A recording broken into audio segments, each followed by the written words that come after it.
The Peter Schiff Show.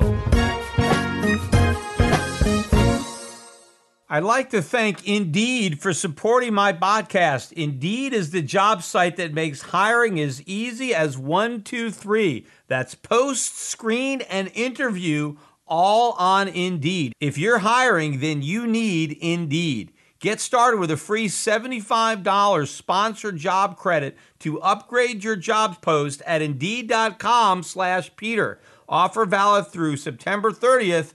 Terms and conditions apply. Well, I don't want anyone to accuse me of ignoring Bitcoin when it rallies, because it had a face-ripping rally, began on Sunday, continued into Monday. In fact, just before I started to record the podcast, Bitcoin had retaken the 40,000 level. I think the high was around 40,500 and change, although now that I've got the recording underway, we've sold back down below. In fact, we're back below 39,000, but still a hell of a rally when you realize that we were below 30,000 last week. In fact, I think we went into the weekend at around 34,000. So we got a big rally. Is there any real fundamental catalyst for it? I don't think so. I mean, people are talking about maybe Elon Musk is going to announce that Tesla is going to start accepting Bitcoin again for Teslas, even though when they were accepting Bitcoin for Teslas, nobody was actually buying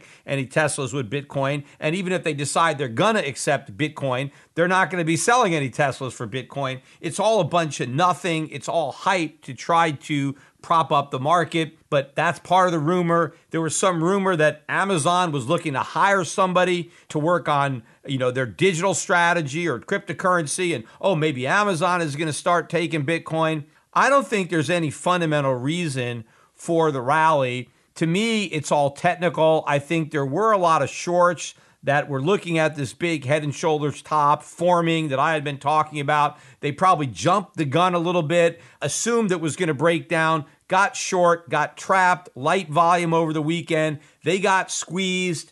I think that's all this is a big short squeeze. And you got to remember that just the way bull markets climb a wall of worry, bear markets slide a slope of hope.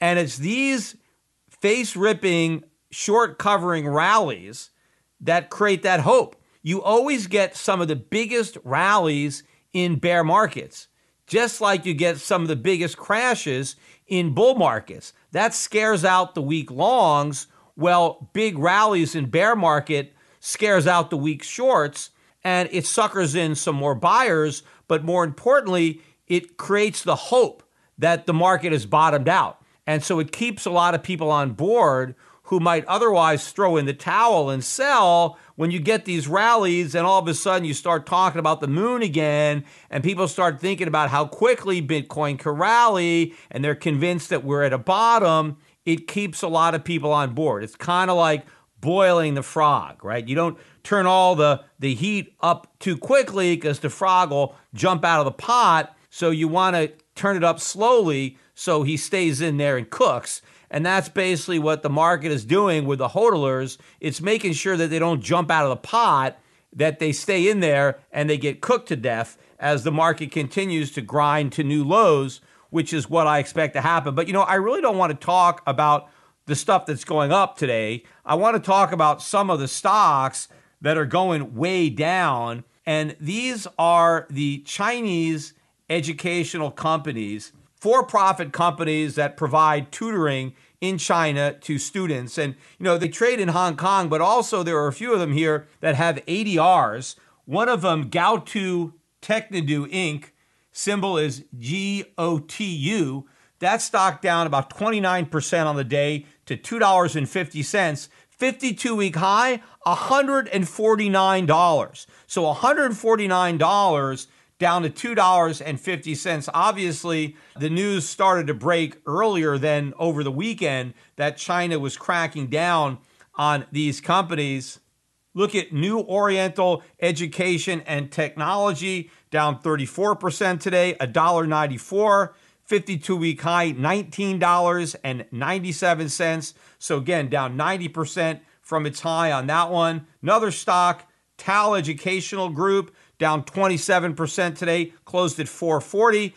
52-week high over $90, $90.96. So the stock down like 95%. I mean, maybe it's going down 100%.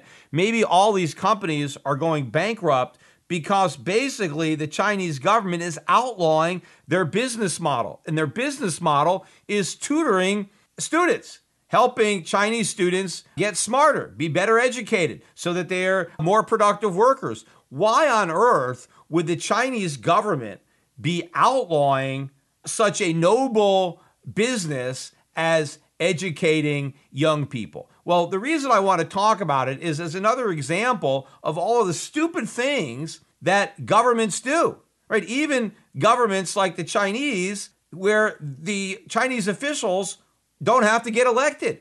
And so you would think, gee, they don't have to do stupid things because they don't have to get people to vote for them. Maybe they could do smart things.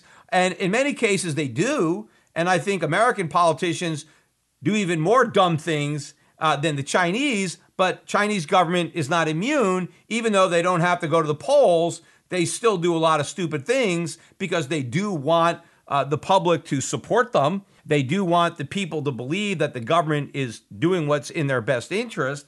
And I think, a lot of these Chinese government officials may actually believe this nonsense. I mean, there are a lot of people who believe foolish things. I mean, in America, maybe we call them Democrats. But in China, they're just a communist party, although they're not really communist anymore, although they're certainly acting like it when it comes to this law, which highlights, again, the risks involved of investing in mainland China. I mean, I've had some bad experiences myself investing in mainland China. I've had some good experiences as well. So I've had some huge home runs investing in China, but I've also completely struck out and had companies that went under. And this is another example. Now, fortunately, I dodged this bullet. I didn't have any of my own money, nor did I have any client money invested in any of these Chinese education stocks. But it is an example of the political risk that comes with investing in China. Now, there's political risk investing everywhere. I think there's a lot of political risk in the United States that is being dramatically underestimated by investors. So investors seem to understand that political risk goes with the territory when it comes to China. And a lot of Chinese stocks trade at significant discounts because investors are discounting that risk. But they completely ignore that risk when it comes to U.S. stocks, even though if you look at the way the political winds are blowing in this country, the political risk is getting greater and greater that the U.S. government is going to come after American companies, in a similar way that the Chinese government is coming after these companies. But what is their logic? Like, why is the Chinese government doing this? And this is what I have read on the topic.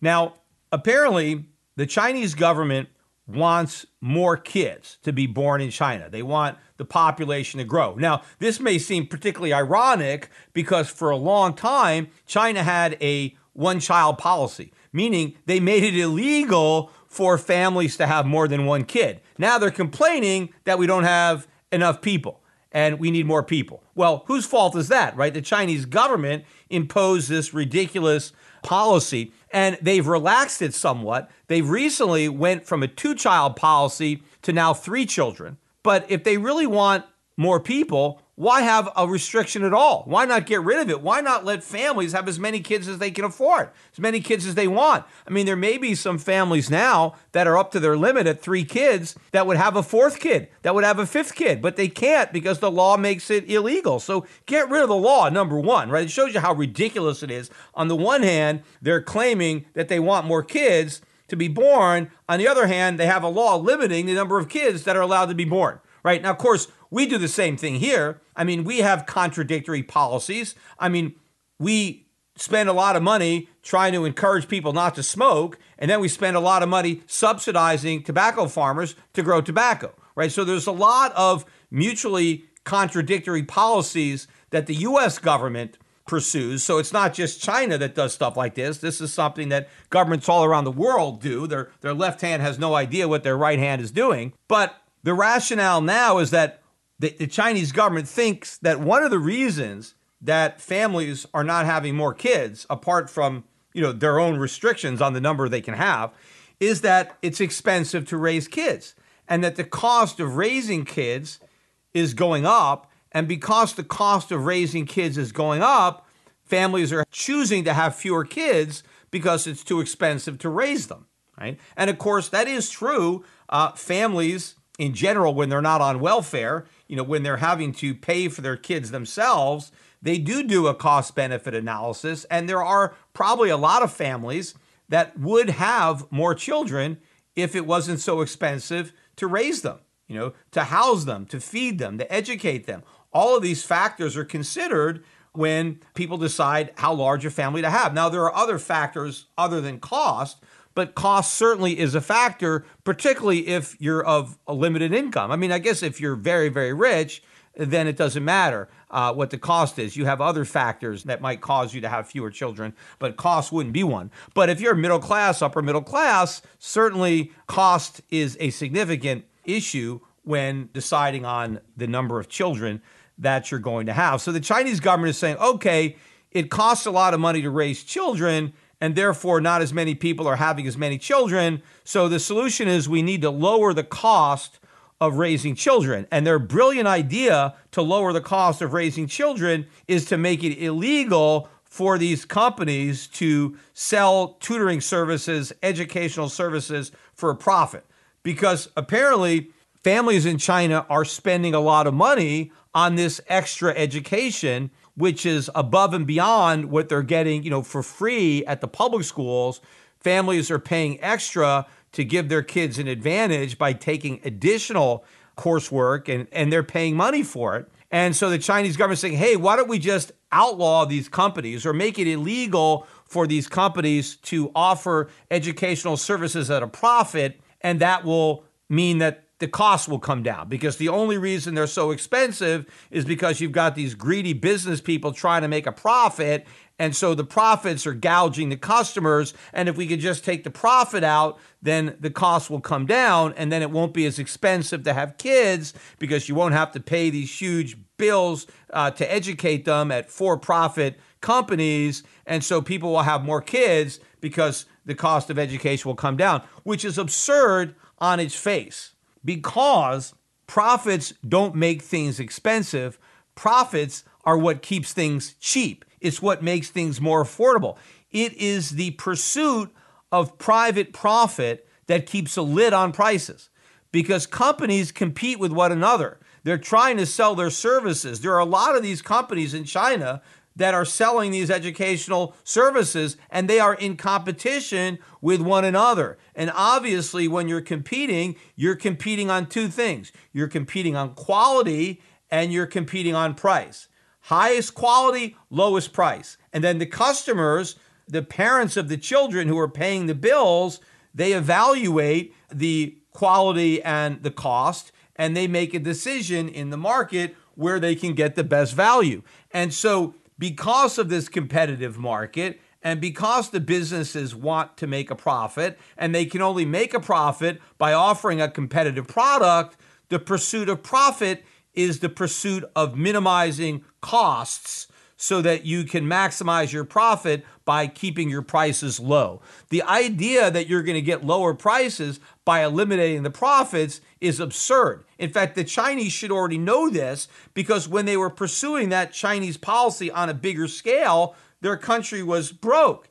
It wasn't until they abandoned that failed ideology that profits are bad, that profits are evil, that the country started to prosper. I mean, you might as well say, oh, food is really expensive because we have all these farmers trying to make a profit. Why don't we outlaw for-profit farming? The only farms should be government farms where they don't have to make a profit, because after all, we don't want eating to be really expensive. After all, part of the cost of raising your kids is feeding them. And clearly, if we have all these for-profit companies, they're going to gouge us so much, eating is going to be real expensive. So let's nationalize all the farms, nationalize all the grocery stores. Let's have the government supply all the food, get rid of all the profits, and therefore eating will be really cheap. Except we know from experience that when you do that, eating isn't cheap, eating is rare. There's nothing to eat. You're starving. You're waiting in long lines for bread. That's what happens when you take the profit out of agriculture. Well, the same thing is going to happen if you take the profit out of education. You're going to have a lower quality education at a higher cost. I mean, if the Chinese government really wants to help out Chinese families and make it easier for them to afford to raise their kids, what they need is to abandon their soft peg to the dollar, let interest rates go up so that they can earn higher yields on their savings, let the property bubble pop so that housing costs come down, let the value of the Chinese currency rise so that the cost of living goes down, so that more of what the Chinese produce can be consumed domestically rather than subsidize exports to the United States. There are a lot of constructive free market policies that would lower the cost of living and encourage Chinese families to have more children. The one thing that's not going to work is outlawing private education under some cockamamie theory that if you take the profits out, you're going to lower the costs and somehow improve the quality, when you're going to do the opposite. But I don't want to just beat up the Chinese, right? Because it's not like it's only China that does this. I mean, again, you would think they wouldn't do it as much because they don't have to stand for elections like we do in America. If your company's goal is to hire great people, you need a plan to make sure it happens fast. You can find the right person fast using Indeed's Instant Match. When hiring gets hard, you need Indeed. It's the job site that makes hiring incredibly simple. Just attract, interview, and hire. In fact, with Indeed, you can do all your hiring in just one place, even the interviewing. So don't just hope your perfect candidate finds you. Find them using the tools Indeed provides you that enable you to cut through the noise faster and smarter. In fact, using Indeed Instant Match, you are provided with a list of quality candidates whose resumes are on Indeed the moment you post a sponsored job. Indeed Instant Match immediately delivers quality candidates whose resumes on Indeed fit your job description. You can even invite potential applicants to apply right away. And according to Indeed data, candidates that you invite are 3 times more likely to apply to your job than those who see your job using search alone. Plus, with Instant Match, Indeed data shows 90% of employers get quality candidates from Indeed's resume database as soon as they sponsor a job post, according to Indeed data. According to Talent Nest, Indeed delivers 4 times more hires than all the other job sites combined. So join the more than 3 million businesses worldwide that already use Indeed to hire great talent fast. And you can get started right now with a $75 sponsored job credit to upgrade your job post at Indeed.com/Peter. Get a $75 credit at Indeed.com/Peter. That's Indeed.com/Peter. Offer valid through September 30th. Terms and conditions apply. One of the big problems in the United States is that our leaders are elected. And unfortunately, the way you get elected is by taking stances that are popular in order to win votes. See, there's an old saying about the road to hell being paved with good intentions. Well, the problem is when it comes to voters, they can see the pavement. The pavement is very obvious. It's the destination. It's where the road leads that is a lot less obvious. So in American politics, it's intentions that count. It's not the outcome. So if there's a program that is well-intentioned, you win votes by supporting it. You lose votes if you oppose it. Even if you oppose it because you argue that, yes, I understand the well-intentions, but here are the unintended consequences of these good intentions. The law is actually going to be harmful. That's not good politics because you're not going to win an election by taking the economic high road. You're going to win it by taking the economic low road, by appealing to emotion and by showing the voters that you're a good guy, right? Because voters like to vote for good people, and so good people support these well-intentioned laws, and so everybody wants to jump on board, and nobody has the guts to stand up against them. Such is the case with the Americans with Disability Act, which is a perfect example of this. And the reason I'm even talking about this particular act today is because President Biden tweeted out the fact that today happens to be the 31st anniversary of the passage of the Americans with Disability Act, which came out under a Republican president, right? George Bush Sr. Signed on to that bill. So it's not just Democrats that make this mistake, it's Republicans too. Everybody wants to be liked and everybody wants to vote for these bills that sound good and make the people who support them appear like they're good people, but nobody wants to really look at the damage that these laws are going to create. And certainly now, with the benefit of hindsight, if you didn't know 31 years ago how much harm this law was going to create, you certainly know now. So to the extent that there was an excuse back then, and there really wasn't, because anybody with a basic understanding of economics, I mean, I was very much opposed to this law when it was passed, and I was very upset at Bush for signing it and all the Republicans who proudly supported it. But even if you were too dumb to realize back then how harmful the law would be, you have mountains of evidence now that shows just how harmful it is, yet there are no calls from anybody to repeal the law, again, because repealing it, even though it's the right thing to do economically, is bad politics because it makes the people who want to appeal it look bad. Oh, you don't care about the disabled, right? You're a bad person. How could you say that you're not in favor of a law that helps the disabled without putting any of this into context? Because sure, I will acknowledge that there are some benefits for people who are disabled. Now, there also are a lot of negatives for the people who are disabled. It's harder for the disabled to recognize those negatives. I'm going to point them out, but they're there. But yes, there are benefits from this law that are easy to see for the people who specifically benefit from it, who are disabled. And now businesses around the country are required legally to accommodate these disabilities. But there's always a cost-benefit analysis. And what you have to look at are the costs to society. And of course, the disabled are part of society. So when they're wearing that hat, the costs to society of providing this benefit far outweigh the value of the benefit, meaning the added economic benefit to the disabled is tiny compared to the enormity of the cost that society has to bear in order to provide this benefit. And we do not have an unlimited amount of resources. So we have to look at the laws in totality and decide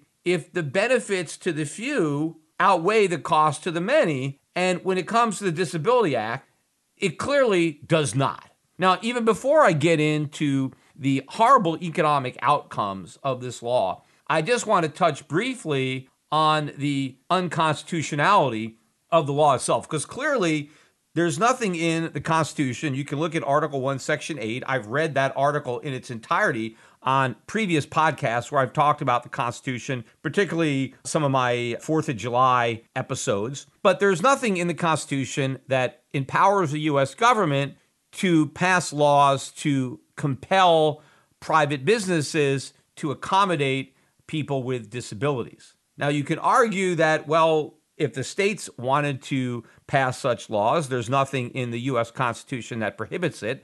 And that is true. I would agree. You would have to look to each state's individual constitution to see what limitations a state may have imposed on its government. But clearly, there is nothing in the Constitution that would limit a state or local government from imposing these type of requirements.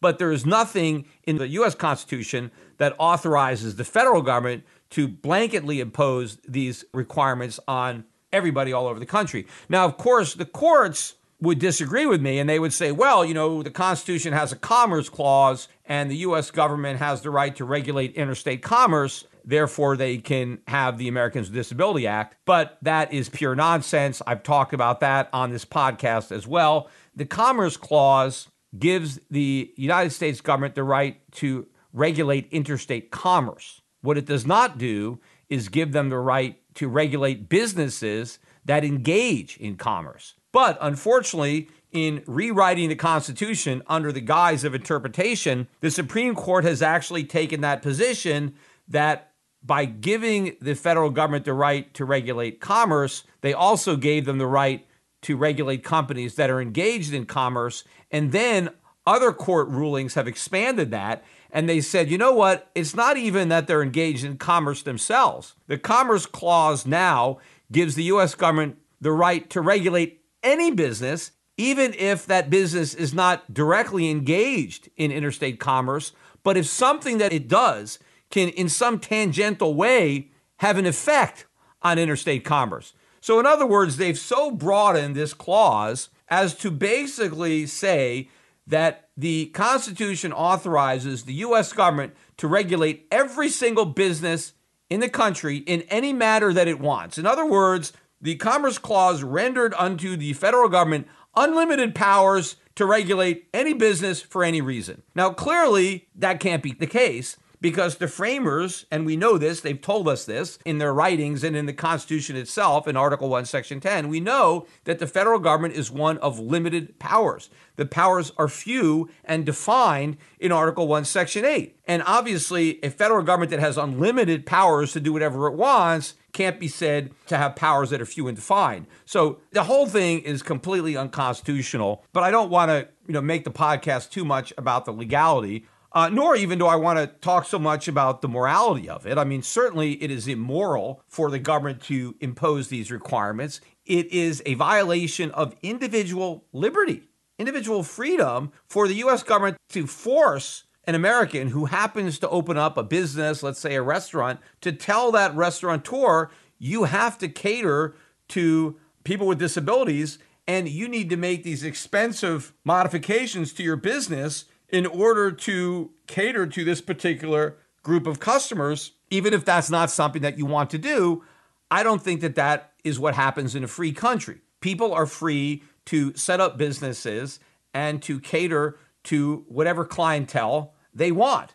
And people cannot force other Americans to engage in commerce with them if that's not something that they want to do, or to engage in commerce in a particular way. A business owner should have the right to operate a business the way he sees fit, and then potential customers could decide on their own whether or not that's a business that they want to patronize. And if they do, fine. And if they don't go.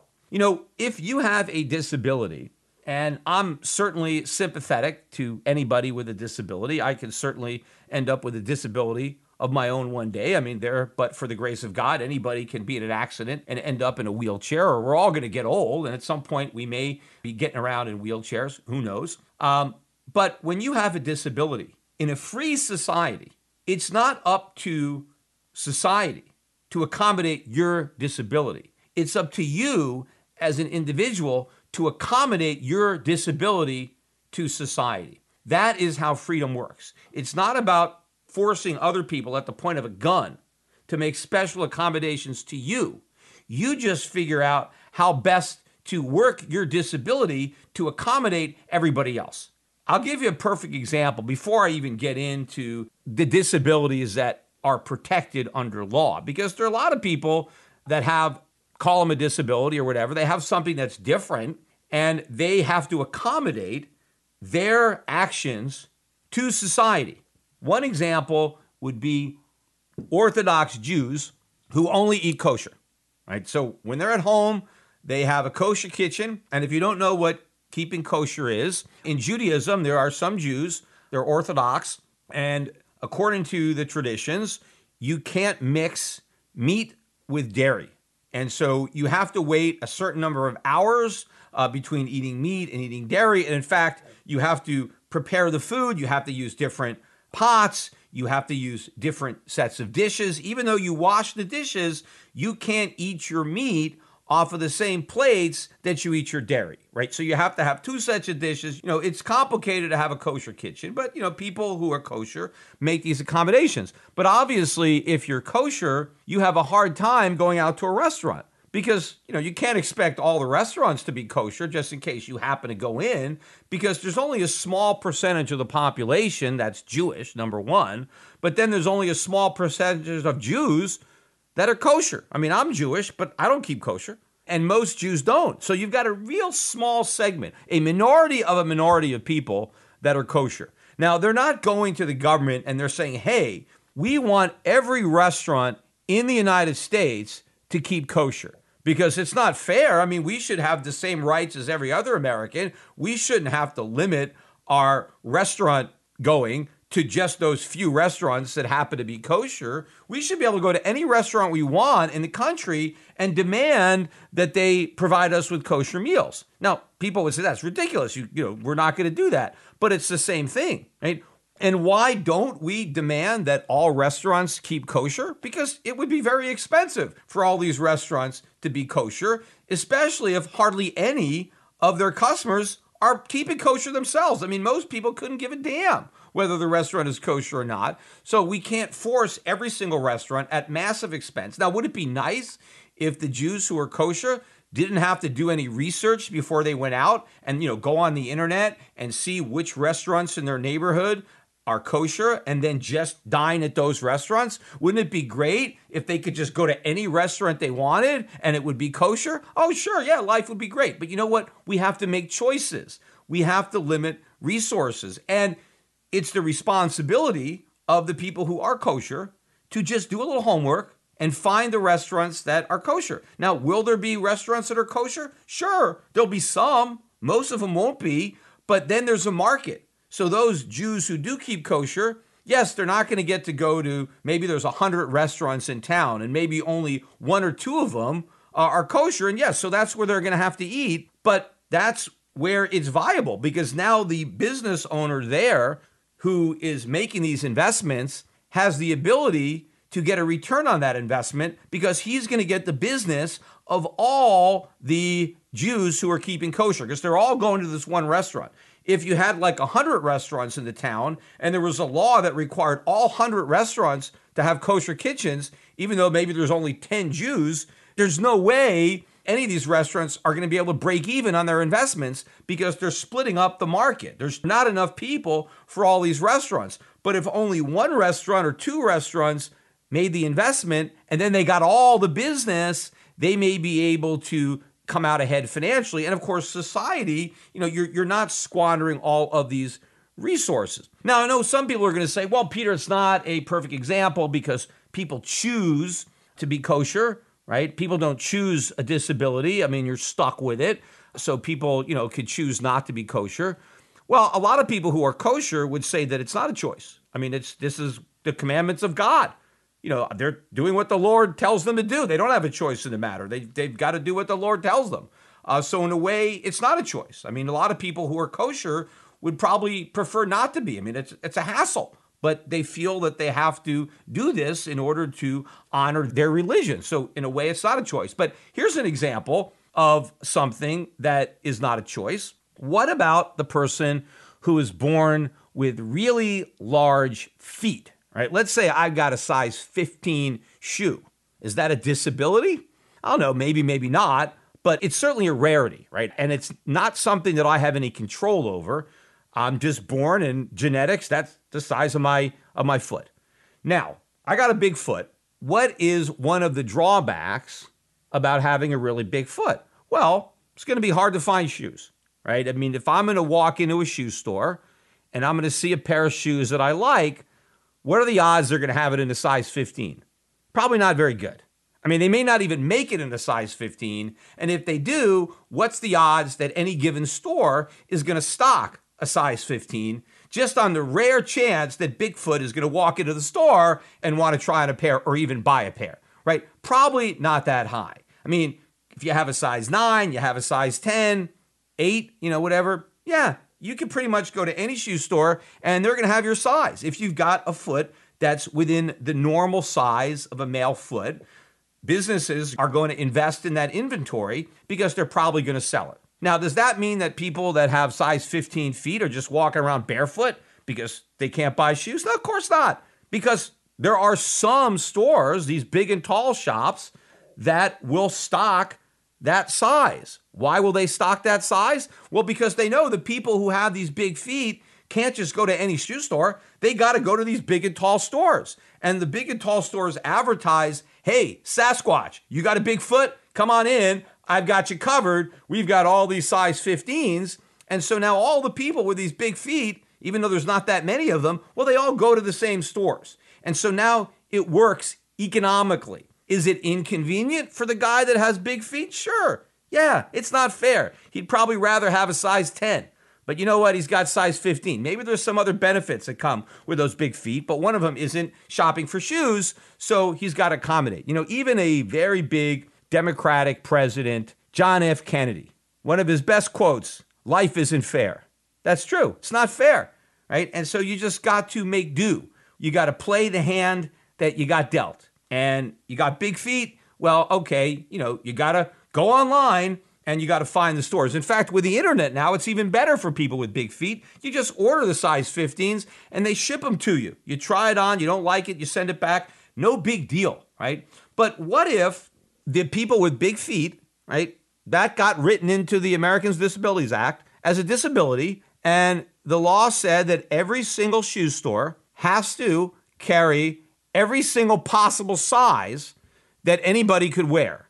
So in other words, if somebody is a size 15, every shoe store has to have every style in 15, maybe even 16. Maybe there's somebody that's got a size 16. I'm not really sure what the biggest foot is. Maybe I have to check the Guinness book. But whatever that is, if there's one guy that's got that big foot, every single shoe store in every American town has to have that size shoe just in case that guy with this ginormous foot happens to walk into that store. You better be prepared with that size 15. How much would that cost? Think about it. All these shoe stores would now have to order all these massive shoes that they're never going to sell because the odds of that really big-footed guy coming to that one store are pretty slim, right? When you talk about every single shoe store in the entire country, I mean, there are certainly little towns where, you probably know there's not a single person in this town that's got a size 15, but I have to stock them anyway because maybe somebody will take a vacation in this town and want to go shopping for shoes, and that person's going to have a size 15 shoe, so I have got to stock all these size 15s. So what would happen?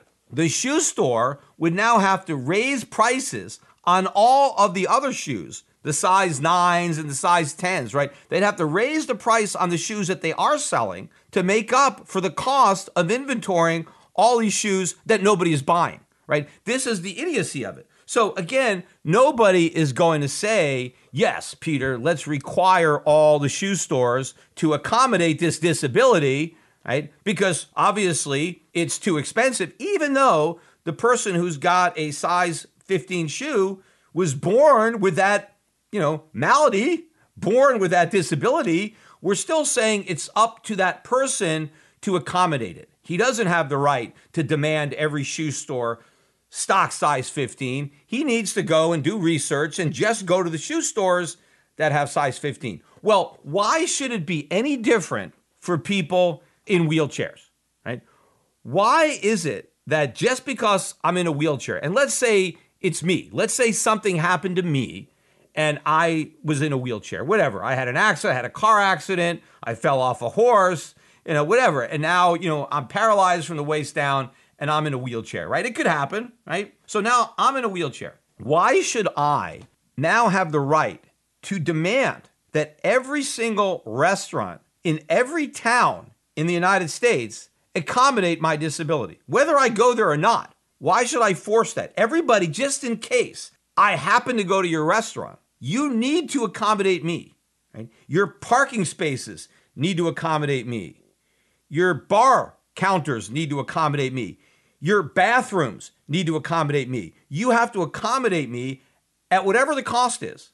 I may never go to your restaurant, but in case I do, you've got to make these investments anyway, just in case I happen to go to your restaurant. How absurd is that? How about, Peter, I'm in a wheelchair, I want to go out to a restaurant. Okay, let me go on the internet and let me see which restaurants accommodate people in wheelchairs. And I go to those. Just like the kosher Jews, they don't just go to any old restaurant and expect them to be kosher. They figure out which restaurants are kosher, and then they go to those restaurants. The same thing should happen with somebody who's in a wheelchair. I look at the restaurants that accommodate wheelchairs, and those are the ones I go to. I mean, there's going to be some restaurants that are catering to that market, And because not all restaurants are catering to that market, since there's only a small subset, then they get enough business at that small subset to cover the cost of making the investments. And then, of course, society is not wasting all these resources retrofitting restaurants that no disabled people are actually going to. I mean, think about going back to my example of the Orthodox Jews. Let's say there's a small town and there's 10 people in that town that are kosher, and there's 100 restaurants in the town. Well, are you going to pass a law that says all 100 restaurants need to be kosher because you only got 10 kosher people in the whole town? I mean, it's impossible to justify the expense. I mean, what if I got a Chinese restaurant and not a single one of those people who is kosher even likes Chinese food? So none of them are going to go to the Chinese restaurant, yet I'm still going to have to retrofit my restaurant to accommodate kosher people who are never going to eat in my restaurant because none of them likes Chinese, right? Why doesn't the one restaurant that wants to cater to that market, it's the one that goes kosher, and now those 10 people, they want to go out in a restaurant, that's the one they go to, right? So, I mean, yes, are their choices limited? Yes, their choices are limited. That's life. They're kosher. You're kosher. Your choices are going to be limited because you're not really conforming to the norms. You're doing something that not a lot of other people do, so you're not going to get as many choices. Same thing in wheelchairs. If there's a town and there's a few people in wheelchairs,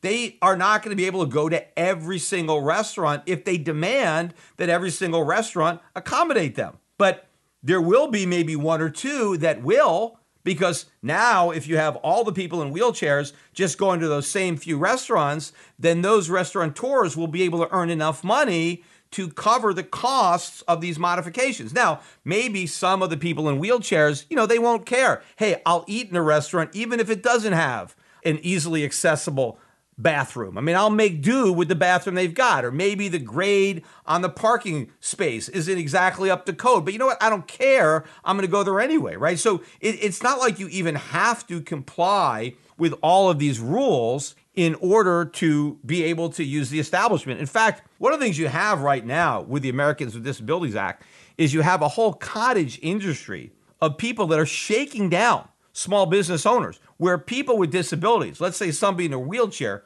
goes into a restaurant specifically to file a lawsuit. They're not going there to have a meal. They're going there to find a violation, even a minor violation, and then they're going to end up filing a lawsuit.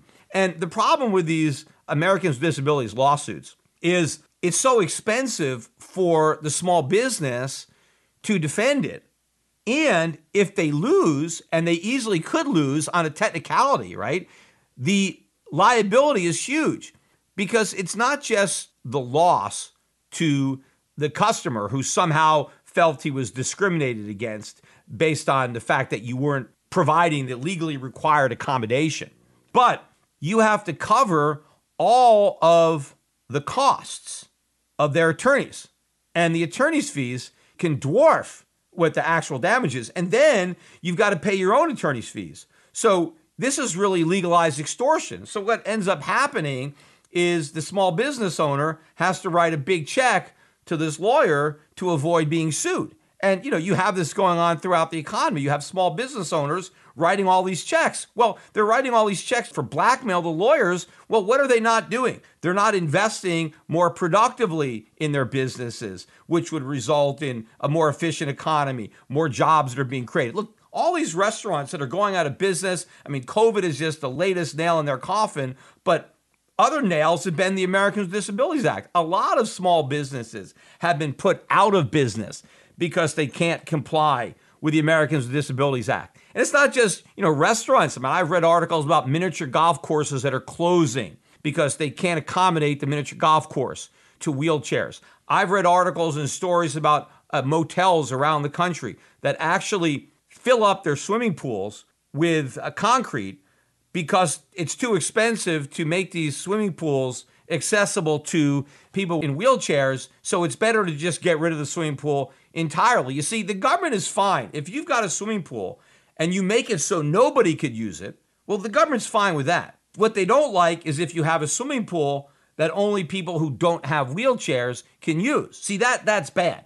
So you either have to make it available to everybody or you have to make it available to nobody, which is so ridiculous because most people in wheelchairs, when they check into a motel, they probably have no intention of actually using the swimming pool. In fact, most people who are going to these motels don't use the swimming pool. You know who uses swimming pools? The little kids. That's who uses the swimming pools. Most adults in your typical motel, even if it has a pool, they don't use it, right? But if you are in a wheelchair and the ability to take a swim in the motel, if that's so important to you, then go online, find the motel that has a swimming pool that is accessible to wheelchairs, and that's the one you check into. You can't expect every single motel in every little town to have a swimming pool just in case you decide that you want to stay there and that you want to go for a swim. It just doesn't work that way. And in fact, I talked to one guy that operated one of these motels where he shut down the swimming pool because the expense of putting in these wheelchair lifts, it was like $10,000 or $15,000. But the other problem was when you put these things in and the kids are in the pool, the kids ended up playing on them, like climbing on them, diving off of them, and then they would have accidents. And they don't have lifeguards in these pools. And so their insurance rates were going up because the kids were using these wheelchair things like jungle gyms. And so the only thing they could do is like, hey, look, we can't even have a swimming pool. Let's just shut the whole thing down because we really can't afford this accommodation. But how difficult would it be for people in wheelchairs who want to go for a swim to do a little research? I mean, sure, is it inconvenient? Yes, but you know what? Life isn't fair. You've got to deal with these inconveniences because it's too expensive for society to accommodate you. You've got to accommodate society. You know, a lot of people, too, will say, well, yeah, businesses should have to make these accommodations. Okay, well, what about everybody? You know, why shouldn't everybody have to have a swimming pool that is accessible to the handicap? After all, what if, you're having a party at your house? And what if somebody in a wheelchair wants to come to your party and then they want to take a swim in your pool, right? I mean, you better have a $10,000 machine at your pool to accommodate him. What about all your bathrooms, right? You better have wheelchair accessible bathrooms, and not just one. You better make every single bathroom in your house wheelchair accessible. After all, your wheelchair bound guest, he shouldn't have to just use whatever bathroom you chose to accommodate with wheelchair access. I mean, because after all, the people who aren't in wheelchairs, well, they're not confined to just one bathroom. They could use any bathroom. So you should have the same right. You should be able to demand that every single house, every bathroom accommodate your wheelchair so you have freedom to choose which bathroom you want to use. You're not just stuck using the one bathroom that the owner of the house happened to decide was where he was going to make his modifications. And of course, everybody would say, no, we're not going to require private people to make these accommodations, just businesses. Well, what are businesses? They're just private individuals who start businesses. It's the smaller businesses that are the most burdened by these requirements. They're the ones that are getting shaken down by these frivolous lawsuits. Look, a friend of mine owns a lot of real estate, and he was sued along with the Starbucks restaurant that he was renting to. And the reason for this lawsuit is somebody came into this Starbucks restaurant, and the individual was hard of hearing. And in the Starbucks restaurant, they're playing music, right? Just background music. So when you're there, you're ordering your coffee, you got some music. But I mean, they're not a concert hall. They're selling coffee, right? So the music is secondary, right? It's there in the background, but you're there to buy a cup of coffee. Anyway, he goes in there and he asks the guy behind the counter if he has this special hearing aid that he can wear while he's standing online and ordering his coffee so that he can hear the music like all the other people who, don't have this disability. And apparently the Starbucks did not have that piece of equipment readily available.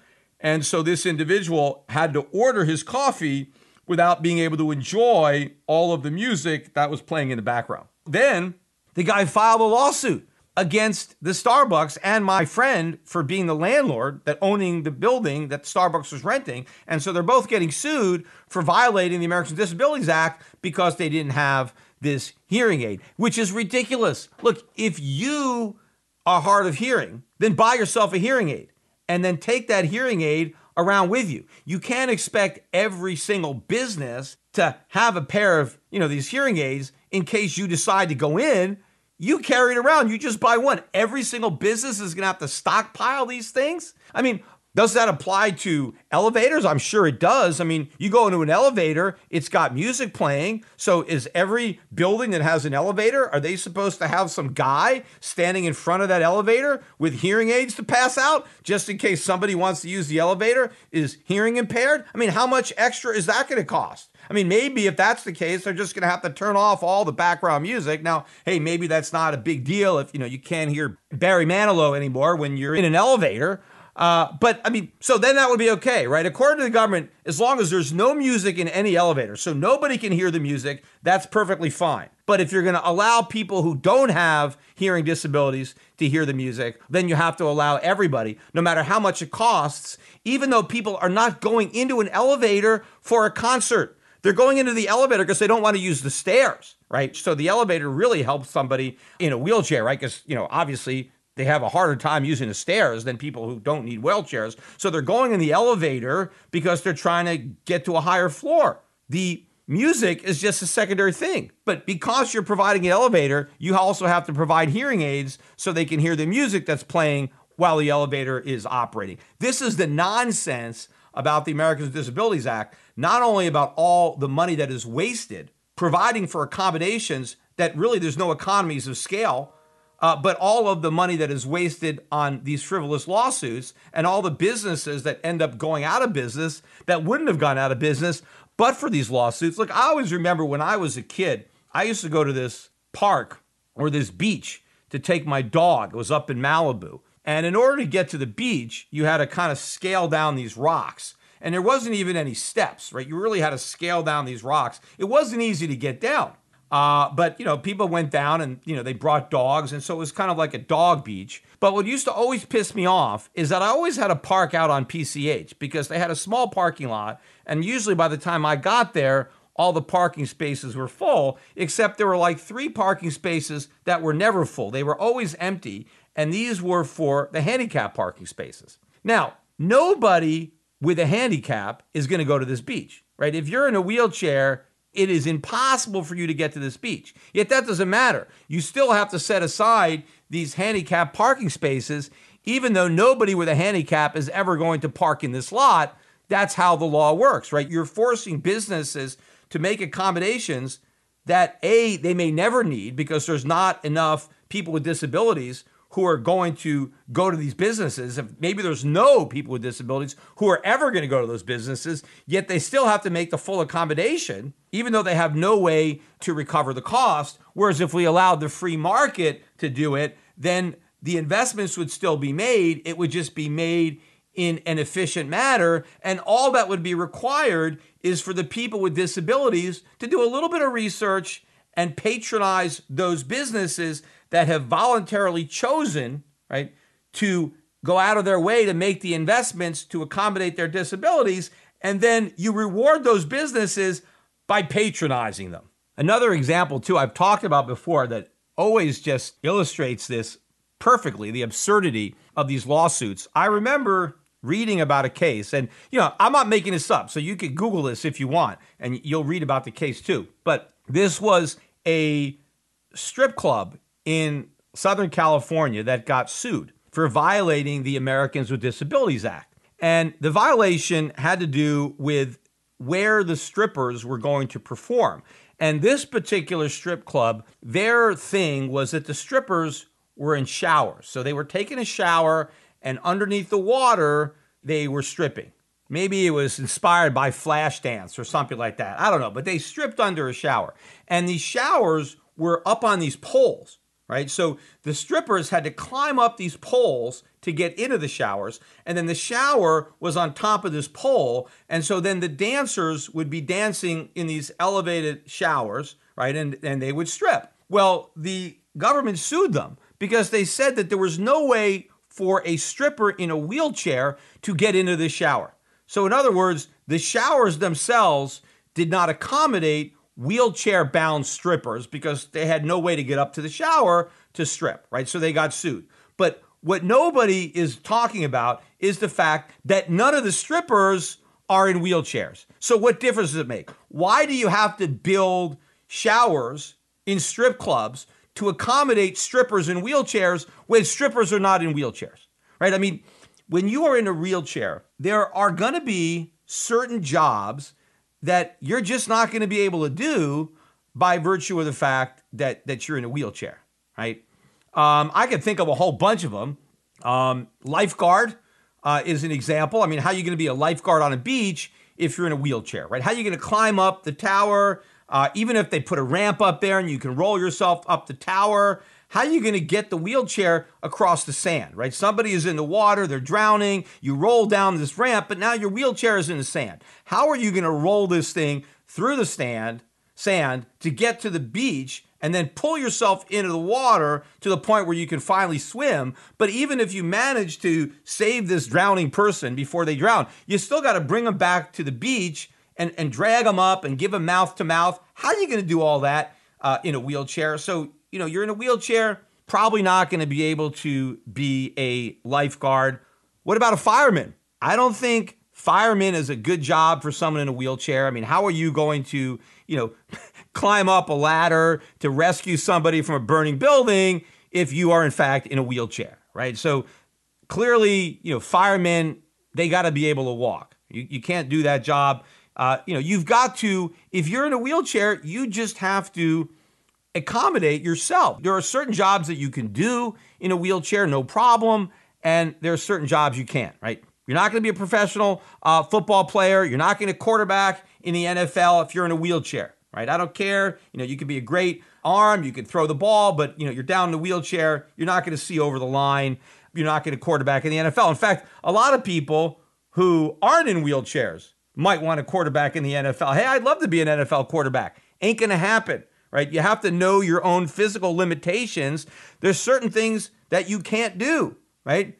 You're a short guy. I mean, maybe someone is 5'2", 5'3", not going to be an NFL quarterback. You're just too little, right? You can't help it. That's how tall you are. Just like if you're 6'5" and you want to be a professional jockey, you ain't going to get any work. No one's going to hire a 6'5" jockey. So maybe you should, start playing some basketball and hope that you can excel at that, where height is an advantage. Because to a jockey, it's a disadvantage. So it's the same thing. People have a disadvantage. They have a disability. I can feel bad about it. I can be sympathetic with the fact that somebody's got a disability, but it's up to the person with the disability to accommodate society. It's not up to everybody in society to accommodate every single person's disability. They will to the best of their ability, but you can't force them to make non-economic accommodations, which is exactly what's happening. So if you're in a wheelchair, you can't be a lifeguard, you can't be a fireman, you can't quarterback in the NFL, and you can't be a stripper. See, the problem with a stripper being confined to a wheelchair is one of the things that the audience really wants to see is what you're sitting on in your wheelchair. And so how are you going to be a stripper if you're sitting on your asset? Now, it's possible that there is a tiny percentage of people who have a weird fetish about strippers in wheelchairs.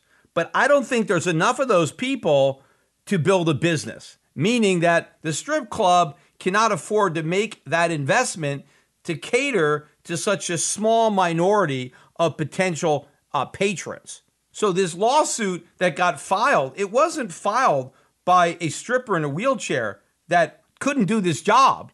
It was just filed by some bureaucrat who went in there, right, probably to see the strip show and noticed, hey, how would a hypothetical stripper in a wheelchair ever get up to that shower?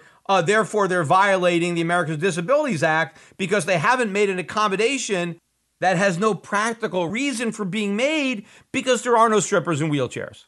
But, I have been talking about the Americans with Disabilities Act from the perspective of how it hurts society, right? Because it's obvious to the extent that every single restaurant, every single hotel, that doesn't go out of business, every miniature golf course that doesn't close up, right? The fact that all of these businesses have now been forced to accommodate people with disabilities, yes, it does make life a little bit better for those people with disabilities. Now, of course, it would be a lot cheaper if we just abolished the law and probably cut every disabled person maybe a $100,000 check per year and just gave them the money. They'd probably be a lot better off, and that would be a lot cheaper. And I'm not really sure what the cost is per disabled person. I haven't broken it down, but I'm sure it's a pretty big number, and everybody would be happier just giving the disabled a check than forcing the entire country to make all these unnecessary modifications and squander a lot of our scarce resources that could be used in other ways. But one way that the Americans with Disabilities Act actually hurts the disabled is in employment. And this is the biggest irony, because this is where it was expected to do the most good. It wasn't about forcing restaurants to have wheelchair accessible bathrooms. I mean, that was part of it. But what was the real motivating factor behind the bill was to require employers to accommodate disabled workers. And this is where the damage has been done to the disabled, because as a result of the Americans with Disabilities Act, the percentage of people with disabilities who are now employed is much lower than it was before the Americans with Disabilities Act. Why is that? Well, because the government made it a lot more expensive to hire people with disabilities, because the law required all sorts of expensive modifications when you hired somebody with a disability. But it wasn't just the cost of the modifications, but you also had legal exposure, liability from lawsuits if you hired somebody with a disability and your accommodation didn't quite cut it. Maybe it wasn't exactly up to code. You left something out. You were vulnerable to being sued by that employee, and not only have to cover some damages to the employee, but to cover his legal bills, to cover your legal bills. And so when you make something much more expensive, right, hiring disabled people, businesses will respond by hiring fewer disabled people.